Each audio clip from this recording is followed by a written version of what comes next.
हम महादेव के सावन महीना अइलहि कृपा करथिन फेर से हियो पुजारी पगली हम महादेव के सावन महीना अइलहि कृपा करथिन फेर से सोचल सपनवा तोर साकार हो जीता कर लेगे दर्शन बेड़ा पार हो जीता भोले बाबा से पगली प्यार हो जीता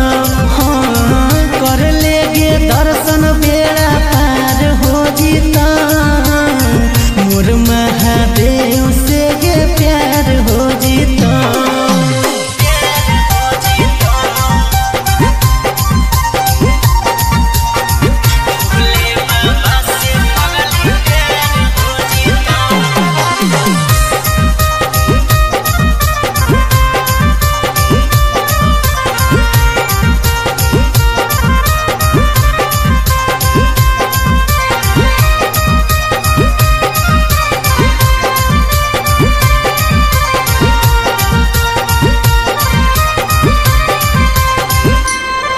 अगे जलवा ढारे चल पगली साथे देवा घर गे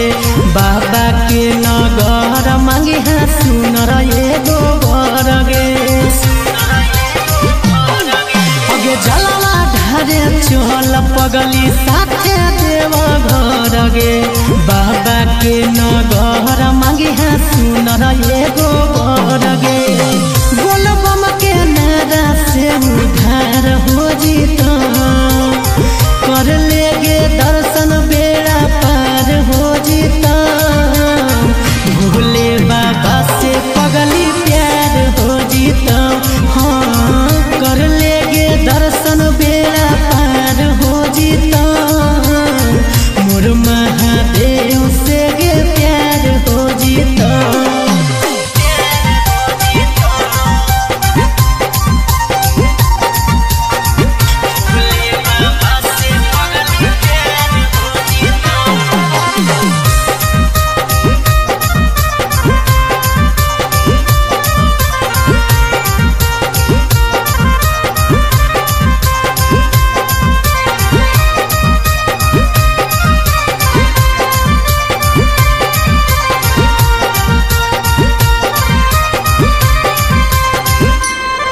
अगे बोल बम के नारा लेके उठो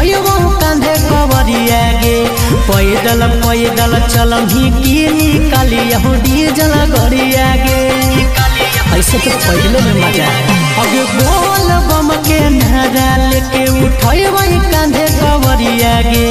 पैदल पैदल चलम ही की निकाली डीजल गरिया गे सागर बेदर्दी कहो जोगाड़ हो जीता